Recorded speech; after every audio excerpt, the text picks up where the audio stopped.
All right, I think we're rolling here. Let me start off by saying that I am so disappointed that that I couldn't come out to join you all at the STEM Symposium at San Francisco State. You may all be aware that I'm a San Francisco State alum myself, and I'm spent a lot of time with Larry Horvath and Jamie Chan in the program, and so I would have really liked nothing else than to be there with you guys today. I'm currently in Philadelphia. Decided not to fly because of everything that's going on with the coronavirus outbreak, and I've got a young family, so I just want to kind of stay close to them right now. But I really wish I was there with you guys, spending some time in beautiful San Francisco. So here we go with this particular presentation on criterion-based grading in STEM classrooms. The motivation for this presentation was I'm becoming more and more interested in project-based learning and inquiry-based learning, and I felt as though my teaching of this sort of student-centered, constructivist, investigative manner was really being hemmed in by the infrastructure of the grading system of the schools that I was a part of, mostly relatively traditional assessment schools that operated by calculating percentages and averaging them to come up with a semester grade. So I've been spending a lot of time thinking about how I can change that, how I can modify the way that my grade book looks in order to sort of liberate the kind of pedagogies that I wanted to get involved in, and I do remember Professor Horvath himself saying that it wasn't until he started looking more closely at assessment that his teaching, when he was a young teacher, really began to take on the form that he wanted it to, and I've really found that to be the same trajectory in my own teaching. It's now that I'm looking at assessment, I'm really realizing how that opens up the pedagogical possibilities for me. So this presentation is all about criterion-based grading in STEM classrooms, and it's largely intended for those of us who are still teaching in systems, in school systems, and assessment systems that are traditional, that in which you operate with points and percentages and averages. How to make project-based learning and inquiry-based learning work in those classrooms using criteria-based grading. And that's what this project is about. If you are in a charter school, or if you're in a project-based learning school, maybe this presentation isn't for you. I'm just going to say that right here at the outset. So I want to start off by making a case for criterion-based grading. For those of us who are still a little bit skeptical of the merits of criterion-based grading, talk a little bit about what it is and really make a case for it. And then kind of transition to how do you navigate the systems of traditional assessment systems in order to make criterion-based grading work? What does your grade book look like? What do your rubrics look like? How do you calculate semester grades at the end? And in this vein of form, there is some flexibility here. So I'll be able to talk a little bit about different options that you have as the teacher as to how to manage your classroom the best, and how do you want to manage it to fit your needs. And then finally, I've been doing it for a year now with an honors pre-calculus class. So I wanted to share with you a little bit of their responses, and I think I'm choosing to share responses from an honors class. These are these are typically high achieving students in mathematics, and I think that introducing new grading systems are particularly challenging in these classrooms. And so I wanted to provide you with some feedback as to what the students are telling me in this regard. And believe me, it's not all glowing. There is some really constructive, critical feedback, which I'll share with you as well. I won't try to hide anything. So first, the case for criterion-based grading. As I see it, I wanted to pose to you 4 challenges in assessment, at least 4 challenges in assessment as I've experienced them in my years of teaching. And you can see them right here. I'm going to start with the top left corner. This question, what does an 83% mean? This question was actually posed to me by a principal in a job interview. And I didn't know it at the time, but this principal really wanted to transition the school to more criterion and rubric-based grading. And he posed this question to me: what does an 83% mean? That is when a student gets an 83% back on a math test or quiz. And I frankly was totally unprepared for this question. When he framed it to me, this is teaching at an international school, so I was Skyping with the principal at the time. And when he put it to me over Skype, I was glad that I think my Skype interface lagged a little bit because I needed a second to think about this. But as I was thinking, and I was thinking about all the things I could possibly say, what dawned on me is that it really doesn't mean much of anything. I think his actually framing the question was, what would an 83% mean to a student? If a student got an 83% back on an assessment, what would that tell that student about where they needed to improve? And if we think about this quite honestly, it doesn't tell the student very much. If the student is typically high achieving in the class, that 83% might say to the student, you didn't do good enough. And if this is a student who typically really struggles in your course and they got an 83%, they might think, phew, an 83%, at least I didn't fail the thing. But beside that, it doesn't really tell a lot about what the student can do to improve. It doesn't tell a lot about what the student did well in the first place, where they did show some strengths. It doesn't say a whole lot about steps going forward so that the student can try to improve their learning and grow as a student. So what does an 83% mean? That was one of the first challenges when in that interview I heard that, and that really challenged my understanding of assessment. Another challenge I face regularly is evaluating late submissions. I mean, every school that I've been a part at has its own, and every department has its own policy. Oh, if an assignment is 1 day late, you dock 1 point. If it's a week late, you dock 10%. And on and on and on. And what I really began finding is that I was receiving sometimes really, really remarkably good pieces of student work, of student production. Some really, really excellent ones, some of the best ones in the class. But if it showed up a day or two late, I would have to take the grade down on that piece of work, on that project, or on that paper, or on that take-home test, or whatever I had assigned. And I didn't think that was fair. I didn't think that that was right, and I didn't think that that was accurate. They could have turned in the best piece of submission, the best submission out of all the submissions that I received in the class.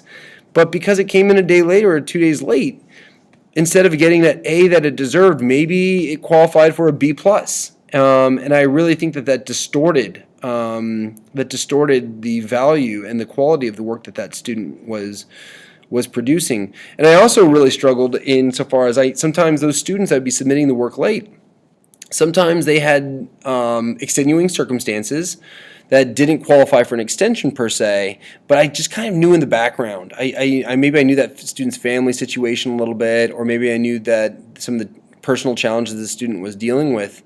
And so even though it didn't qualify for an extension, the student ends up turning in a beautiful piece of work, and I needed to dock it late. I need to take points off because that was department policy, and I found that to be a real challenge in my assessment policies. A third challenge I found was whenever I would assign like really imaginative or really investigative projects or labs, I would struggle because I'd really want the students to push the boat out and take risks. I'd want them to really shoot a little bit above their comfort zone, really push themselves out there and take risks. And I think risk taking and that sort of self-challenging is exactly what gets at the heart of project-based learning and investigative learning. Whenever students were doing projects and they knew that their knowledge content comprehension was going to be assessed, they inevitably they tended or a little bit biased to choose projects that were a bit more mundane, a bit more straightforward, ones for which they maybe already kind of had a sense about what the answer would be. It was kind of a closed question rather than an open, divergent questioning process that led them through that project. And that was really disappointing. I also found it to be a challenge because when I assigned a project or maybe a lab in the sciences, and I knew that this project or this lab is important, so it's going to go under the test category of my grading rubric, I was disinclined to help them with the content. I didn't want to help them with the content because it was going to go into the test category. I didn't want my input or my influence to be influencing their grade in the test category, which is something where you usually think about students' knowledge and understanding. That's where the test content goes. But now I'd be helping them with the content of their project. So I faced a real dilemma. I faced a real quandary when thinking about how how to assess content knowledge or whether to assess content knowledge in more investigative type projects and labs. And that's a real challenge for me for a long time as well. I'm about to show you actually an example of this, and the last one is when students communicate complete solutions. I'm going to hold off because my next two slides actually are on these last 2 points: assessing content comprehension in investigative projects and communicating complete solutions. I want to show you some examples of that. Here was a recent project that my honors pre-calc students did on the intersections of polar curves. If any of you have remember this from your work, or if you teach pre-calculus, the two equations right here are represent polar curves in the polar coordinate plane, and they produce these really the cosine produces this orangish four-petaled curve right here that you can see, and then the sine produces the red-petaled curve. And the challenge of this particular project was, and you might know, finding the intersections of polar curves is not an easy thing to do, because although they might intersect here, that might not be a solution to the system of polar curves. And that's a really hard skill. It's a really hard thing to know how to do because of the nature of the unit circle. They might intersect at different values of theta, at different angle rotations. So that's a very challenging thing to do. And so the project was I collaborated with the art teacher, and the art teacher taught a mini unit on color theory, on the foundations of color theory. And the nature of the project was to use the foundations of color theory to indicate and to demonstrate where solutions happen versus when they're just points of intersection. So that was the project. Tremendously complex in terms of the analytical, mathematical skills needed to do this, to find these points of intersection. And so I struggled in this project. Do I help them find the points of intersection, or because when I wouldn't, they would be more tending to go towards curves that made simpler shapes, where the solution analytically solving isn't so difficult. So so they wouldn't choose such interesting shapes and therefore produce such interesting kind of visual artistic renderings. So this would be one particular place where I'd feel a lot of conflict. Do I help them with this analytical work, or do I let them struggle and get things wrong? I didn't know what to do. And if I let them struggle, then they tended to go very simple or very mundane with the curves that they chose to look at. That fourth major assessment concern was comparing communication. I always struggle with this. I don't know about you all, but I'd sometimes get, this is from a calculus test recently, I'd oftentimes get a worked solution to a problem, like evaluate this integral, and I would get a solution that looked like this here on the left. And you can kind of see they're kind of writing out their integral sign, but then they drop it, and it's not entirely clear how they go in between steps. And it's messy, and I can't really read even what this is. But at the end of the day, you got the right answer. So what do you do under the traditional assessment model? Check, you got the right answer, and you get all 6 points, and you'd kind of muddle the showing of the work through. Contrast that with this particular piece of work. And really, the communication is exquisitely clear. You can follow this like step by step. This belongs in the solution manual somewhere, except for one thing, and that's that the student messed up a sign. We put a negative when it's supposed to be a positive for that particular term. And as a result, way down the line, you got the wrong answer. You got negative 39 when the answer should have been 9. So you took off points here. So I really struggled with this. I mean, I was taking off points for knowledge and understanding, but then the communication, I wanted to give feedback on the communication, but I couldn't on the test. So these are simple. These are 4 areas in which I was really struggling with my own assessment. I didn't know really how to deal with this under the traditional model. So to really highlight the big picture and the struggle that I was having with assessment, and here's to make the big pitch for criterion-based grading. What we tend to do is we tend to assign aspects of the final product a point score. And sometimes that points, come on, let's face it, they're relatively arbitrary about how you assign points to what problems and how you give points. You take off points when aspects of what we expected were wrong. and we run the math of calculating percentages and averages. We start off with the percentages and the points, and then we translate this into the qualitative levels, your A, B, C, or D, or whatever qualitative levels that you use that end up on your report card. But we have to ask ourselves, what part of this process of assessment actually addresses the tasks of teaching and learning? How is this actually helping our students to understand what they got wrong, to grow as students, to understand where their strengths might lie? So this is really the big picture of what criterion-based thinking grading is all about. Very simply put, criterion-based grading is starting with what it means to achieve these qualitative levels. What kinds of learning and thinking behaviors would we ascribe to an A-level student, to a B-level student, to a C-level student? What kind of thinking are we looking for? What kind of actions are we looking for? What sorts of thought processes are we looking for? So rather than take off points relative to what we might have expected, we start by thinking to ourselves, well, what does it even mean when we talk about a student getting an A or a B? What does that mean for a student to be getting an A minus in pre-calculus honors? What kind of thinking are they demonstrating in order to do that? Not just like some points got taken off along the way. Well, how? Where? What sorts of feedback do we have for these students on the kind of thinking and learning that they're doing? So that's the big picture, and this is what criterion-based grading is all about. It's about taking these qualitative levels, defining about the thinking and learning patterns that you would ascribe to each of these levels, and then translating that back onto the points and percentages if you work in a traditional system. And at the end of the day, you have to average a bunch of points and percentages.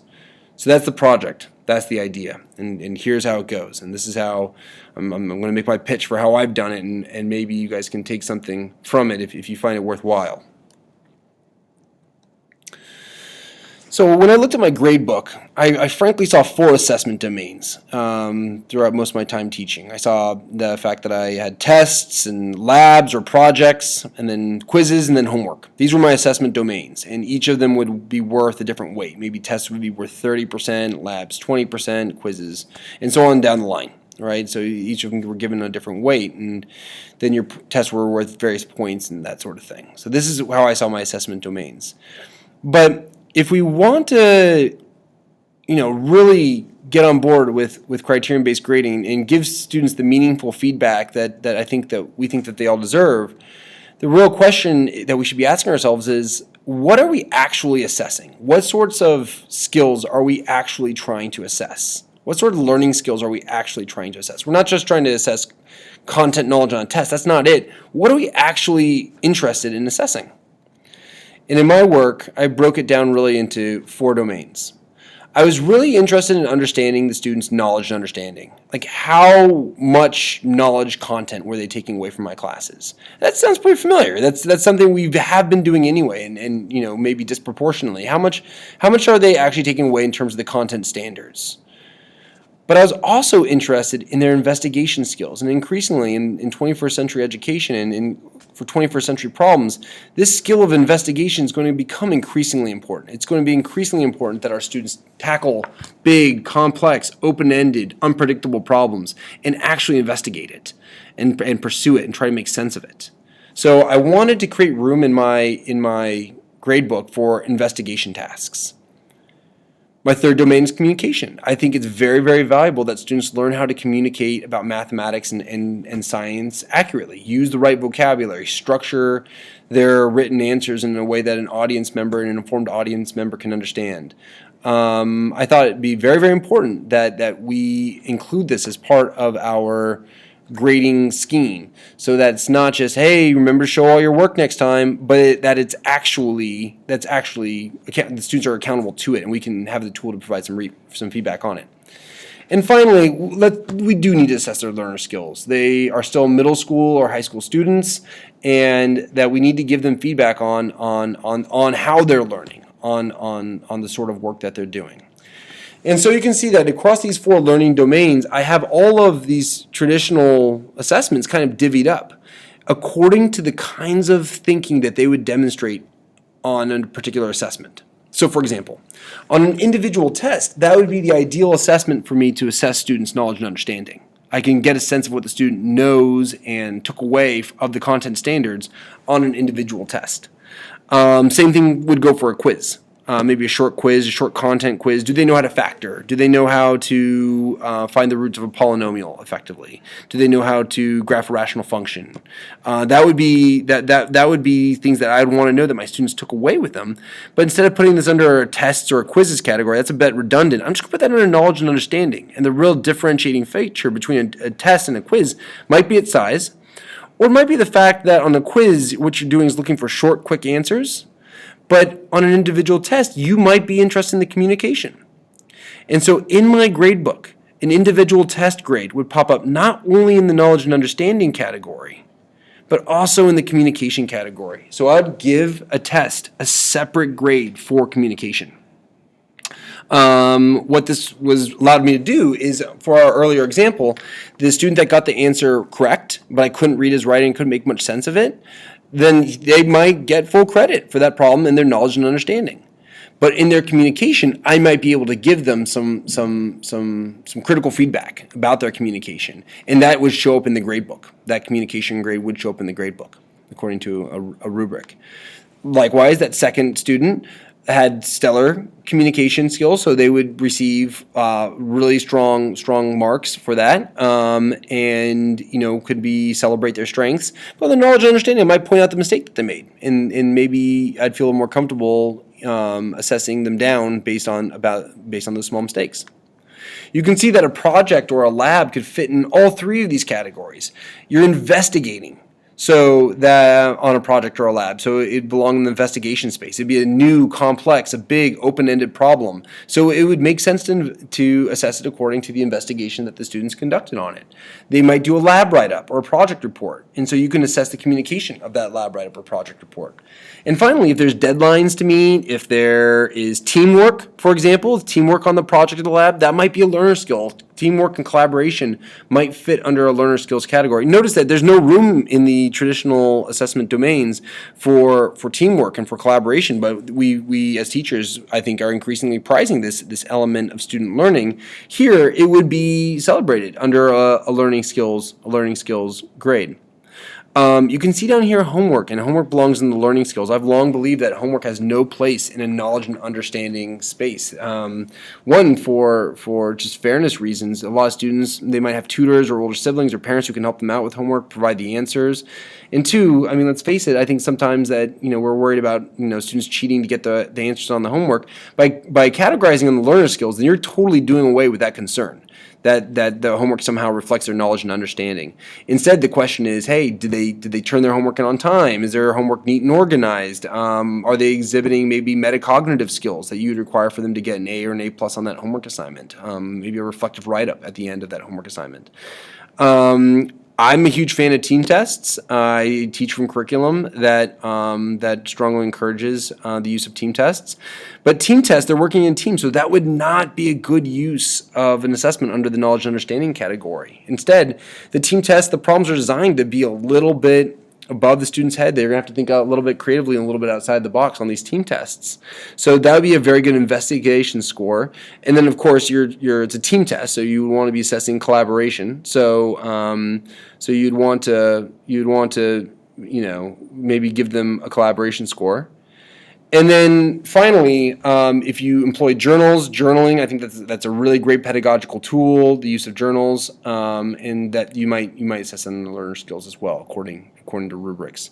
So this is how this whole thing goes. Is that now our assessment domains are areas that we actually are interested in assessing and that we want to provide student feedback on. And that's really the first big step, is when students can see what you value as teachers in their classroom, they see that translated into their gradebook with these 4 assessment domains, then they actually start paying attention to those things. And communication is no longer just a finger wagging technique by the teacher, but it's actually showing up in meaningful ways in the gradebook. So at several points you heard me talk about rubrics. What we're really doing is we're moving away from this points model where you are able to accurately sort of rubric the students' learning skills and the kind of the learning skills that they're demonstrating. Building rubrics, I'll admit, at the beginning, it is a little bit time consuming. It's a little bit time consuming. It's a little bit, it's a lengthier process. But if I put here 6 key tips for building rubrics, and I'm going to show you one of my own here in a second. If you build good rubrics, what you're going to find is it's going to pay big dividends down the way. And let me kind of show you how. The first tip that I have for building rubrics is to use consistent, familiar language. That is, to use language in your rubrics that maybe the students would have been exposed to last year, in the year before entering your course, and language that they're going to recognize next year. And here's the first key thing. If you get together with a few department members, if you get together with maybe some department members, for if I'm teaching pre-calculus, I get together with the Algebra 2 and the calculus teachers, and we begin to build rubrics, common rubrics, where we're using consistent, familiar language.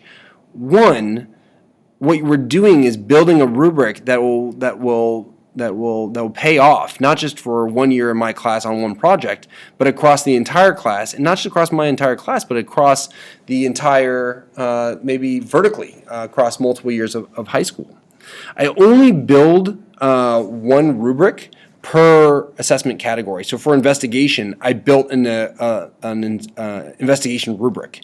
And so whenever I have a project or a quiz, I don't design a new rubric for each new project or quiz.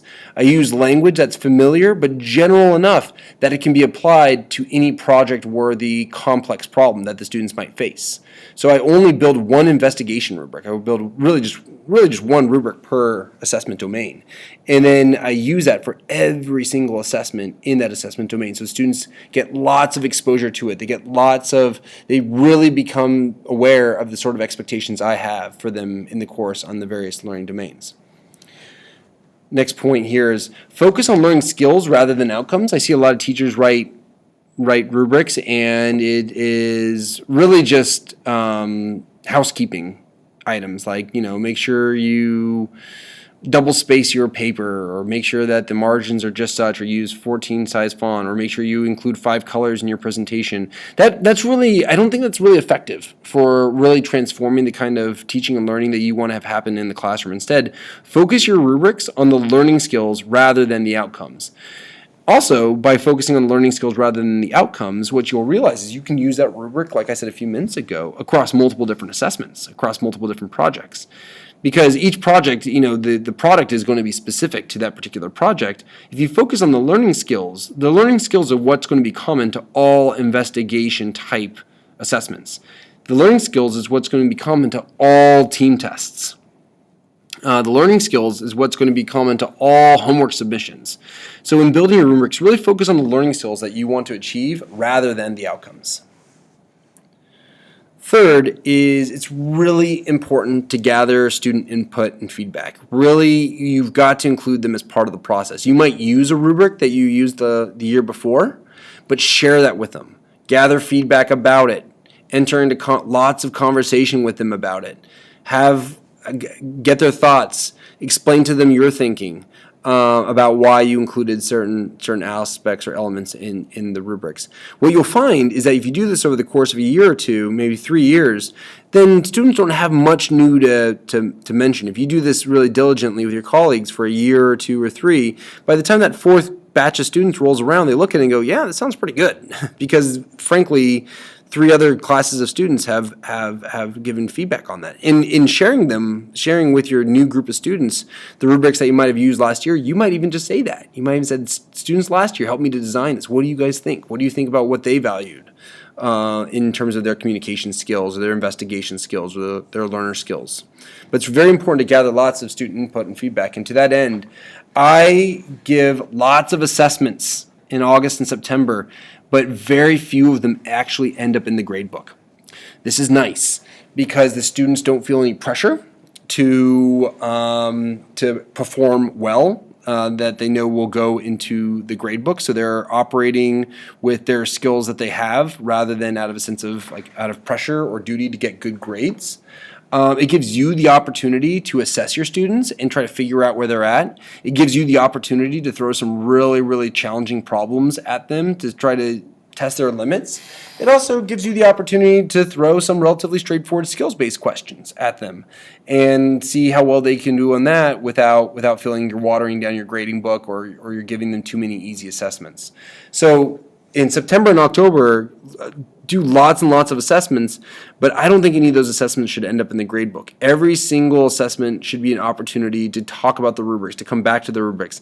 And you can collect them, but you might not even grade them. Maybe you just post the answers after they're done with the assessment. Maybe you just post the answers, or maybe you just post, have them self-assess, give themselves a score, or if they're working partners, kind of help the partnership discuss their grade, and just maybe they say out loud what they think that they would get according to the rubric. So it's lots of assessments, but no actual grades for at least for the first month of school for September. I think you should talk to students about holistic or global impression marking. That's going to be very strange for them, that you're not taking off points for every mistake that they make, that you're looking at the big piece of work. Like, so if they're doing a problem, like a math problem on a math test, they might make 2 or 3 mistakes, and you're not dinging them for every mistake, but that might fall under the category of like a B or a B plus level of learning, because on your rubrics about that, you say, frequently make small mistakes. That might fall under the B or B plus rubric. But you're not dinging them for every mistake. You're looking globally. You're looking for patterns in their learning and patterns on what they're presenting in terms of their knowledge and understanding. So talk with students about that process. Maybe even take a sample test or quiz from last year and grade it with them in front of the students. Take that time.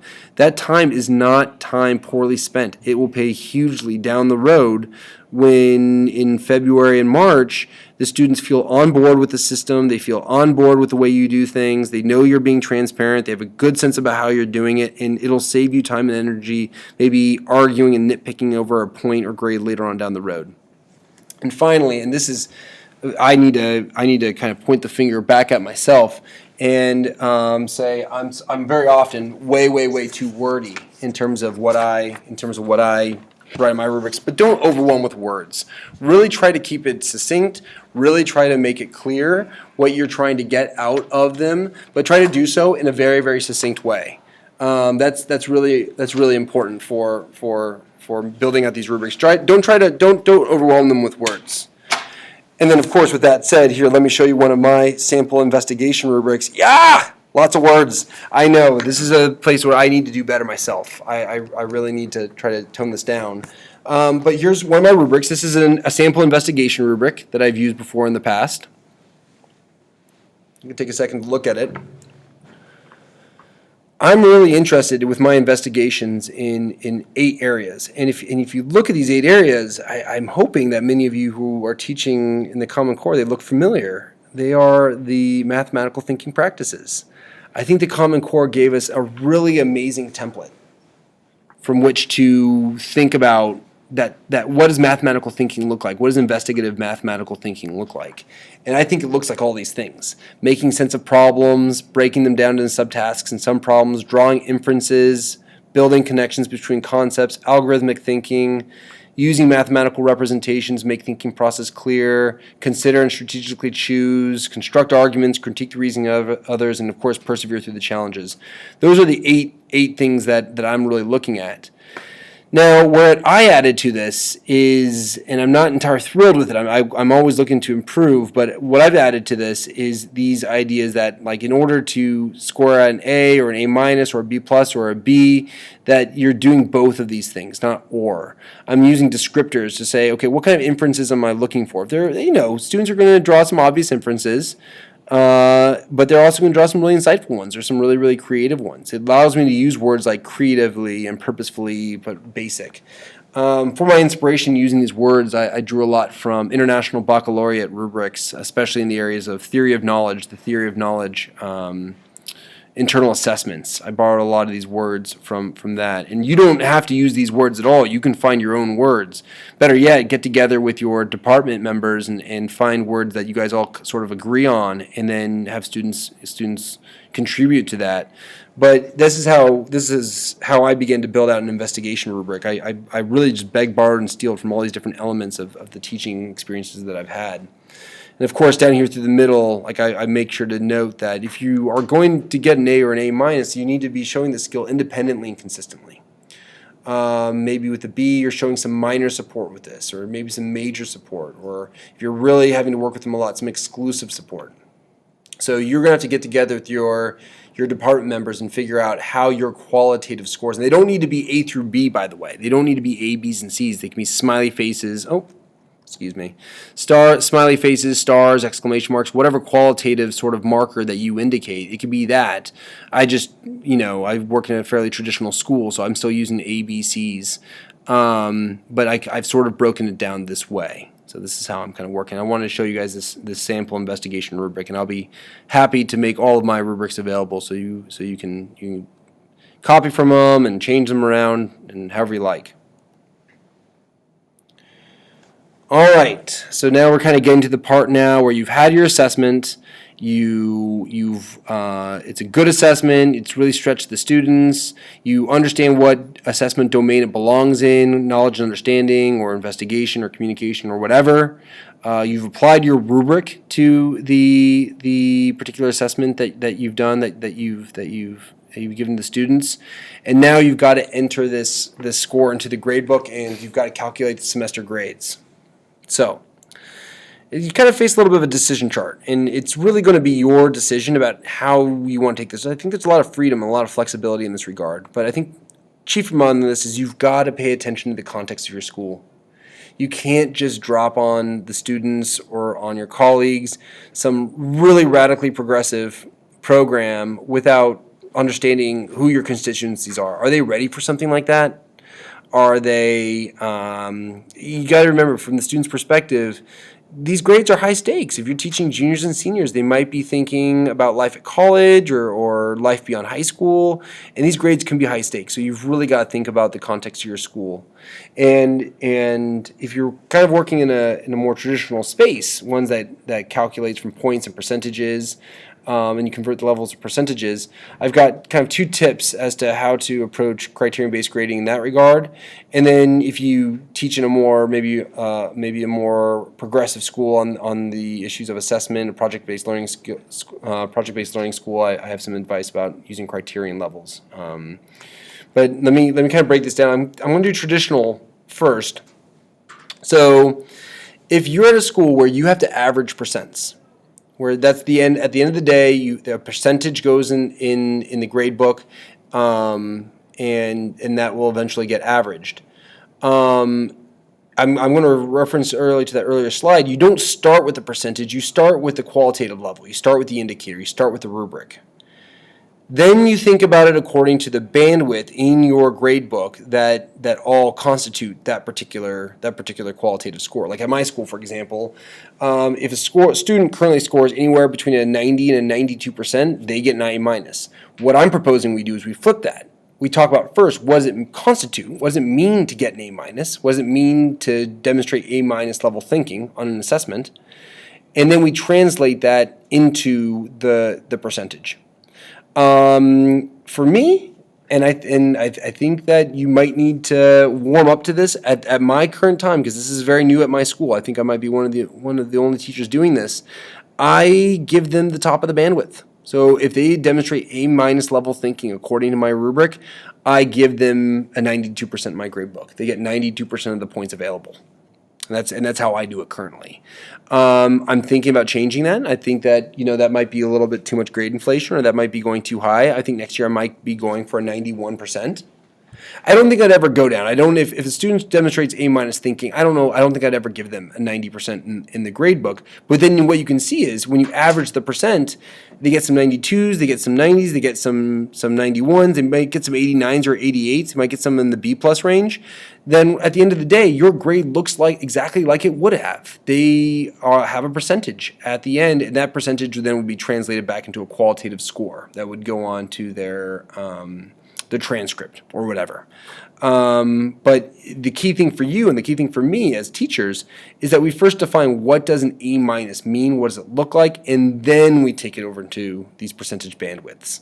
And right now I'm shooting high. I'm giving them the 92% if they get an A minus, and I do that for each of my bandwidths. I go to the top of the bandwidth. Currently, I might change that next year. If you're operating in points, that's not such a hard thing to do. Say an assignment's worth 25 points. you kind of figure out, okay, so you could get a 24 or 25, you get an A, and then you enter a 24 or 25 into your grade book. But again, it's this way. It's going from A to the points. It's not the other way around. It's not points to grade. It's grade to points. If you get an A minus, it's 23, B plus is 22, and if you do a 22 out of 25, I don't know what that, 87% or something like that, it falls into the B plus range. So this would be the way that you do this with points. Now you might notice here, and I don't give A pluses. I don't really believe in A pluses. Now, if it ends up that your school, anything above a 97% is an A plus, and they get 25 points on everything, then they're going to get an A plus. That's the way your school is going to convert that 97, 98% or whatever they get. They're going to give it an A plus. But I don't ever put A plus. I don't put A plus on my rubrics. I don't put A plus on the page. I might give them A plus worth of points, but I don't put that A plus down. I just don't think that sends quite the right message, especially if we're focusing on their learning skills. By giving them an A plus, I think we're essentially saying to them, you don't have any other room to grow, and I just don't think that that's the case if we give them that A plus marker. So this would be in a traditional context. Again, you start with the qualitative level, and then you give them the numbers. Start with the qualitative level, start with the rubrics, start with the descriptors, and then convert that into the points to go into your grade book. And then your grade book will calculate the points like it normally does. And at the end of the semester, you will have an average of a bunch of points. But again, you start with the idea: what is an A? What is an A minus? What is a B plus? What does B plus level thinking look like on this particular assessment?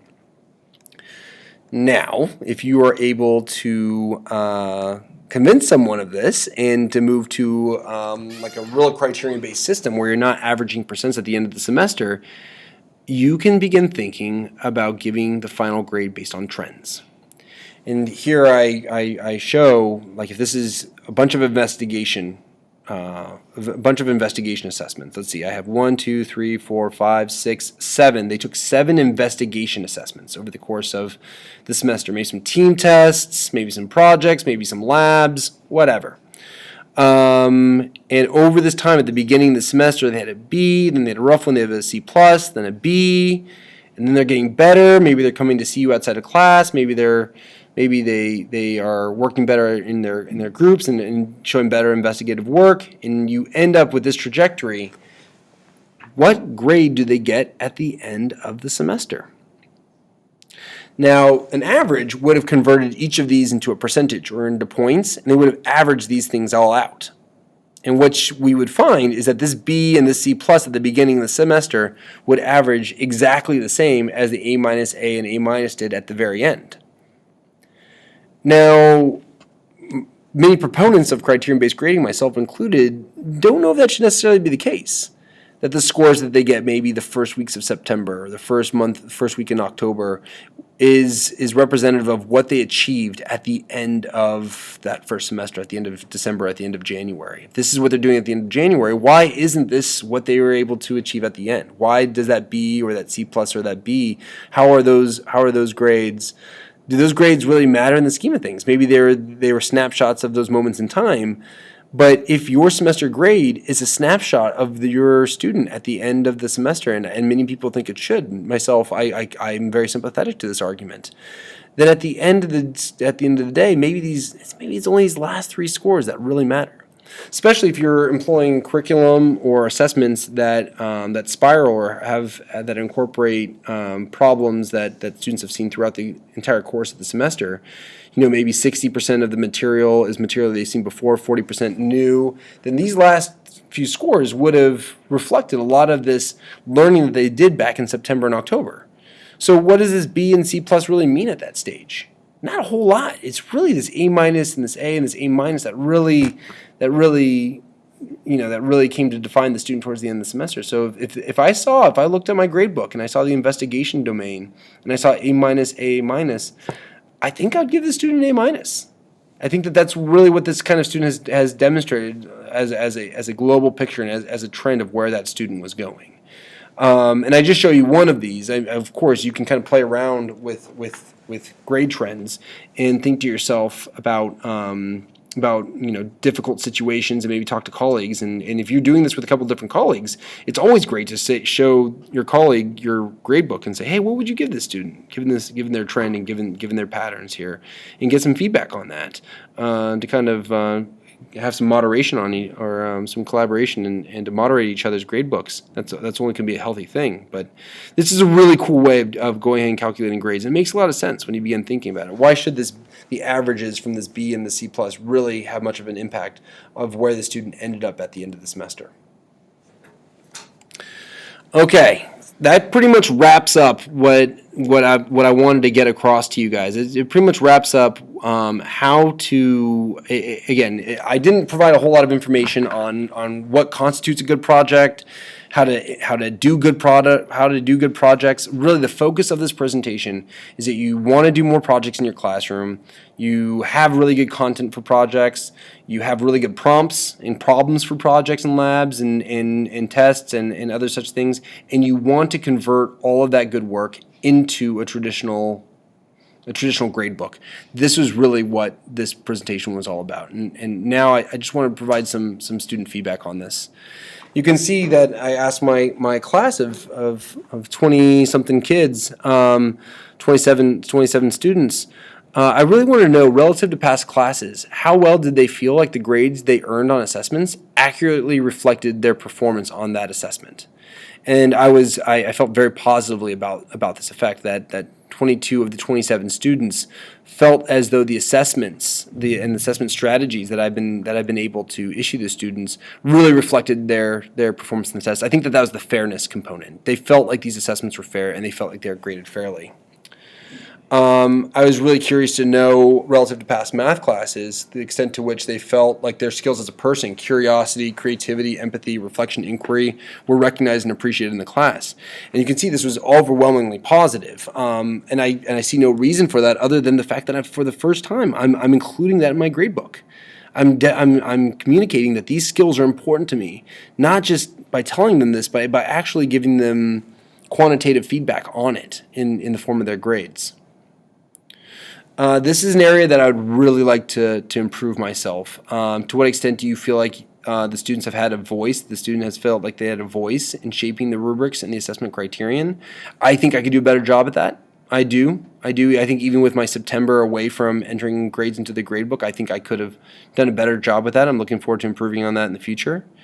And then finally, how much do they value the skills that they're being assessed on various types of assessments? And again, I think this is positive. The fact that I was able to use criterion-based grading now, and really, when they do a project, really focus on their investigation skills, or on an individual test, really focus on their communication skills.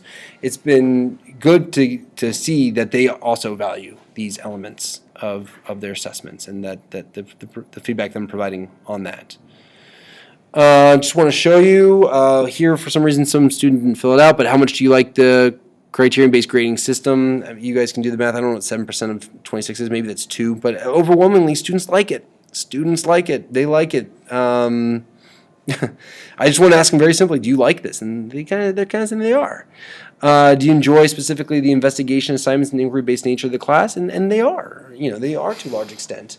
At this point, I want to remind you that this is a pre-calculus honors class. So these are students who have traditionally been successful in the traditional system, that they usually get good grades.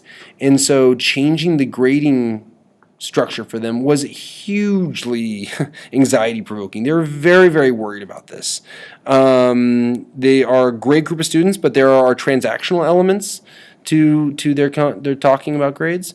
And so I was very worried about doing this in this context. I think this is a very difficult class to introduce a brand new grading system to. But overall, I think that they have enjoyed it. I hope that they feel less anxiety around grades as a result of it. And then finally, I want to share with you a few more pieces of student feedback. This top left one, it gave them a new perspective on learning experience in math class. I think that's kind of a cool idea. It's a new way of learning, and it gave that student a new way of looking at their work, which I think is really cool. It lets me see what I need to work on, and lets me be more creative with my work, which I think was really, really reassuring. This next comment described it as being a fair system. I think that that's cool. The fact that they use that word fair. The student writes they really enjoyed the pace. It feels as though it's more hands-on engaging. And again, I I just credit criterion-based grading for this because now I can give them investigation projects. I can give them assessments that are hands-on engaging, knowing that maybe in that particular assessment I'm not looking at their knowledge and understanding. They're working together in pairs or in partners or working on something open-ended, and at the end of the day, I don't need to mark it as right or wrong because it's an investigation and there are open questions. How can I mark something as right or wrong on investigations? A few pieces of really critical but constructive feedback. They worry about the culture shock it might bring to the students entering the course. It might negatively affect their mindset about math. I think this is a really, really good point. I think that when you change a grading system, especially when students are used to something, it could represent a bit of a culture shock. So tread carefully. And then finally, this student, I really appreciate their honesty. I do not really understand this grading system all too well. And what this tells me is that I need to do a better job communicating its merits, communicating what we're trying to do, what we're trying to get out of it. And that's really, really helpful feedback for thinking about how I'm going to implement this criterion-based grading going forward. Hey, thank you so much for taking the time to listen to my presentation. Again, I'm very disappointed I couldn't be with you in San Francisco. Here's my contact information. Always feel free to reach out to me via email. Follow me on Twitter. I have a website that I finally got around to making. I totally recommend that anyone who is in teaching make for themselves a website. I think it's a really important portfolio tool. Thank you so much, and I really hope to have the opportunity to meet you all in person at some point down the road. Thank you so much, and have a wonderful, wonderful day at the STEM Symposium.